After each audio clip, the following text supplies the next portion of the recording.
What's up, guys? Welcome back to the trading world. Today, before I get into the market recap, I'm going to be talking about trying your best. And for whatever it may be in life, whether it's trading or something else, you might feel like I'm trying my best. I'm giving it my absolute all at this thing, whatever it may be, whether it be trading, whether it may be school, whether it be um, work or some kind of project. No matter what it is, you might be feeling like you are trying your absolute best and it just feels like your best isn't good enough. It feels like no matter how hard you try, that best is just not up to where you need to be where you want to be. And I wanted to say, um, just because your best is not good enough right now doesn't mean your best always won't be good enough. Your best is your best today, not forever, right? Your best is constantly improving. Your best will get to where you want to be, but stop getting inside of your head and thinking that because it's not there today, that you're not going to be where you want to be in the future, right? Your best is constantly improving. Your best, just because you're trying your best, doesn't mean your best won't be good enough forever. It's a matter of time before you keep improving that best and you can get to where you want to be. So it's not my best isn't good enough. It's my best isn't good enough yet. So with that, guys, let's go ahead and jump into today's market recap. We're going to be taking a look at all kinds of, or price action in general. First things first, we ended up sweeping out this low here. This was the low of the tariff on China, 100% tariff from Trump. And what happened is we got an SMT with this low. And I'm not going to lie, guys, I should not have overlooked this. I'll show you guys a screenshot of this right here. But check this out. We ended up getting a data low SMT with this low. And this was on YM that we got the SMT. So it was NASDAQ and YM. And, note for the future that data low SMTs are very, very strong. Do not underestimate them. We were delivering from a weekly fair value gap. We got a very nice reaction off of the data low. And then we actually had a 4-hour CRT. So that's the first thing to note. It's very important that you do top-down analysis, or at least this is a note for myself as well. It's very important that I do top-down analysis because we have, for instance, a 4-hour range. We sweep out the low and then we close higher. So what does that tell us? That we're probably going to draw up to the other side of this 4-hour range, right? So it's very important for me to remember that top-down analysis is going to give you the idea for the low time frame, right? So I'm still working on it, but I always got to remember top-down analysis first, because you can clearly see if I had started out with top-down analysis, it becomes very clear that 4-hour candle range, we sweep out the low, so we know we're going to be drawing up to the opposing end. So that's the first thing, right? From there, we actually had a low time frame CRT as well. And this was during London. We got this 15, so these are 15-minute candles. We got the move lower. Then when we get this candle right here, we get a sweep of it and close higher. So we know with a high probability that we will draw up to the opposing end of this 15-minute candle range, right? So once again, 15-minute range, wide range candle or candles. We sweep out the low, close higher. So take the open or low, whichever, or open or close, whichever is lower. Drag that out in time. I call this the Genesis entry. And you're going to look for longs within that to target the opposing end.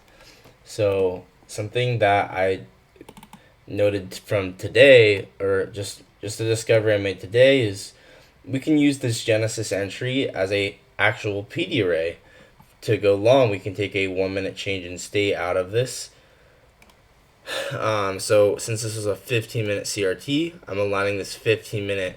I'm calling it Genesis entry, but it's just a CRT entry with a 1 minute change in state, and you can see how precise that ended up being. So I thought that was very, very interesting. We did manipulate all the true opens, in case you're wondering. I don't have a screenshot of it, but we did manipulate midnight. So we came down below midnight, below 130, which is the London true open. Then we had 90-minute true open here, 22-minute true open here. We come down, utilize this rejection block. So we have 90-minute time-based SMT with the low. We utilize the rejection block. So S&P holds the rejection block, NASDAQ sweeps it. So on NASDAQ, since it's a soup of the rejection block, this is dark Phoenix. And then on S&P, it's a regular Phoenix model, meaning we use that rejection block. Anyway, if you guys don't know any about that, go watch those other videos. I explain it probably better. And then you can see from here that we start getting displacement to the upside. And so there was no reason to want to short because we had this 15-minute CRT to the upside. So every time we sweep the low, we break the structure. Oh yeah, here's the true opens, right? Went below midnight, 130. Here's the 90-minute, here's the 22-minute true open. We get time-based SMT, then we get a sweep, break of structure, and then every single fair value gap starts holding, and it starts holding more and more aggressively. So I call this algorithmic, I don't call it, that's what it is. It's algorithmically displacing towards the drawn liquidity, which is the 15-minute CRT high. Like I said, we had this 1 minute rejection block. We sweep it, and just to show you guys what I'm talking about, right? I could go down to the low time frame. Here's the 1 minute chart. Here's the S&P.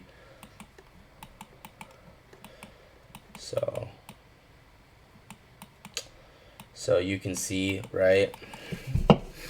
Here's the rejection block. And why is this a nice rejection block, by the way? Because it's at the bottom of that 15-minute candle range. So it's just a common sense rejection block to use. So we can mark it out like this. So here's the rejection block. And I'll show you guys what I mean. So rejection block. If you don't know what a rejection block is, it is just the wick of a swing low or a swing high. So this thingy right here, boom, boom. And then 1 minute rejection block.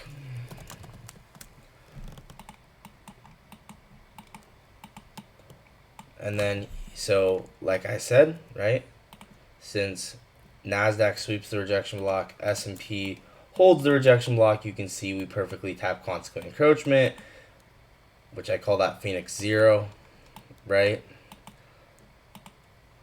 So let's drag this over. So this came with time-based SMT. So on NASDAQ, we sweep out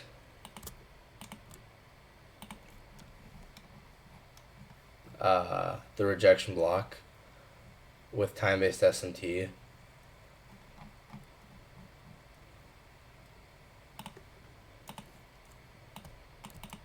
And then on S&P, we hold the rejection block. So here's this.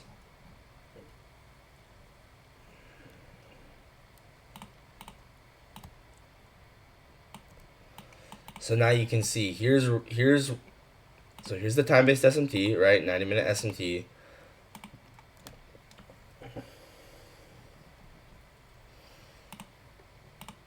SMT. 90-minute SMT. So now you're starting to see what I'm talking about. How the market interacts with these rejection blocks. Phoenix occurs on the one asset. A soup of the rejection block occurs on the other asset. at the bottom of this 15-minute CRT, right? And then we expand to the opposing end of the range, the CRT range. Does that look random to you? No, right? It's just impossible to be random. You know what I'm saying? So there we go. So there's that dark phoenix. Here's the regular phoenix. And then we expand up. So now we can talk about other trades as well. So this was just kind of just the beginning of this expansion. This happened kind of in pre-New York. I like to call it that Atlantic session. I've never talked about that before. But maybe I'll make a video on that. Oh man. You get the point. I'm going to just delete this. So from here, we're going to look at some trades on Twitter. So most people, from here, by the way, we know the drawn liquidity is higher because of that 15-minute CRT.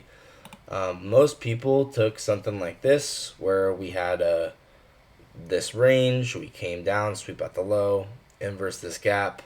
A lot of people waited to get this closure of this candle because this one's not that obvious, which is totally fair, right?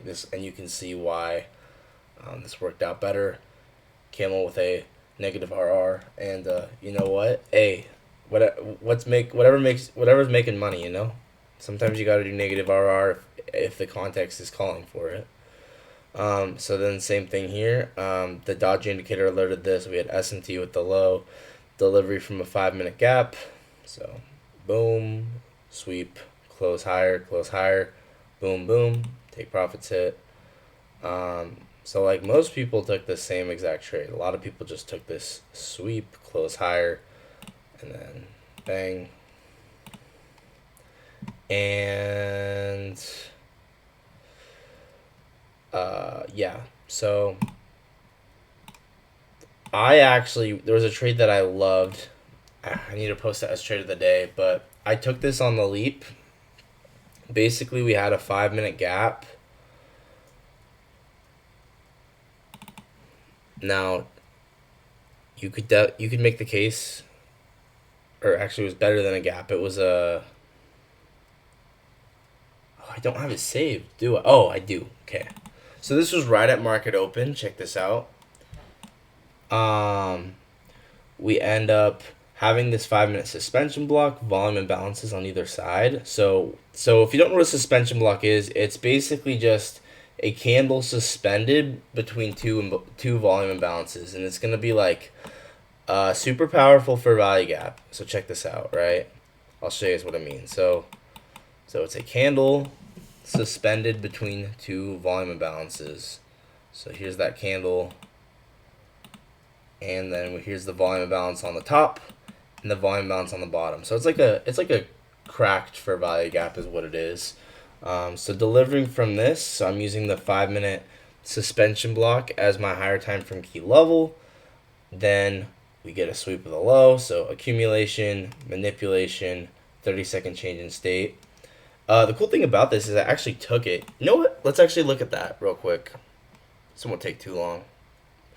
So I actually took this exact trade. I took it on the leap. So actually, let's take a look at this. And guys,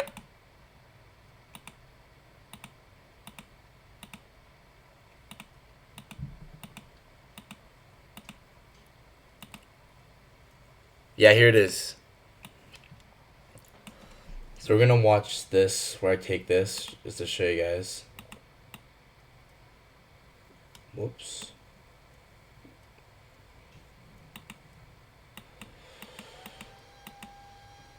There it is. And whoops.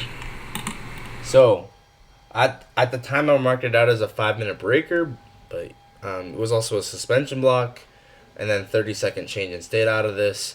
And the reason I was going against these bearish SMTs here, so this one and this one, is because we had a more recent bullish SMT.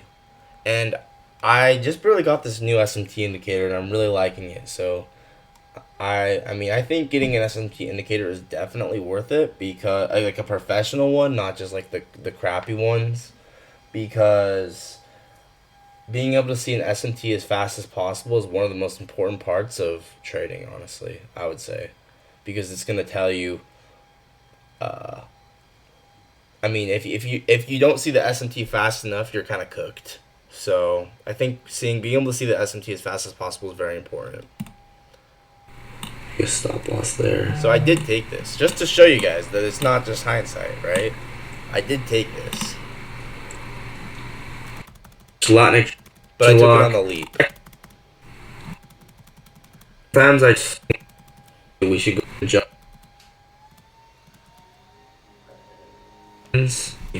I'm locked out. Basement. Let's go. Just profit. We find of a trade. Let's just exit. So there we go. From that 30-second change in state exactly, I take profit in between 4 and 5 projections. You could have held for longer, but I decided to take profit there. So, all right. So, I guess someone's vacuuming, so I'll probably just wrap this up. So, last thing I want to talk, okay, and then also, like, if you had projected out this move lower, we would go exactly 8 projections of this move lower. Bang, 8 projections. Then, last thing I want to say is there's something new that, a different way to take the 2022 model that I've recently discovered through my backtesting is just taking it as like a snipe, like sniping equilibrium of the 2022 model. So here we have a accumulation, so we get a sweep of the low, a break of structure, right? We break this high, so liquidity sweep, break of structure, we break this high. The fair value gap, I'm marking it out as the gap between this wick and this wick, just kind of an implied fair value gap here. Then we have equilibrium, and basically I just made a name for this. I made a new name for it, calling it the Halcyon Protocol, just a fun little name, where you snipe equilibrium of a 2022 model with a tight stop loss. So there's the sniper entry, stop loss there, and then yeah, you can see how precise this ended up being. So this is a new name of a thing that to describe sniping equilibrium of a 2022 model, right? So yeah, if you ever hear me say this, that's what I'm referring to: sniping equilibrium of a 2022 model, where it's like a liquidity sweep, break of structure, meaning we break this high, sweep, break of this high, for value gap, equilibrium. Let me run the LRLR. So, okay. I doubt anyone's watching because the vacuuming was kind of annoying. But anyway, I'm going to end the stream here. Not stream. The video here. If you guys enjoyed, definitely leave a like. If you want, subscribe. And I will see you guys in the next one. Peace out.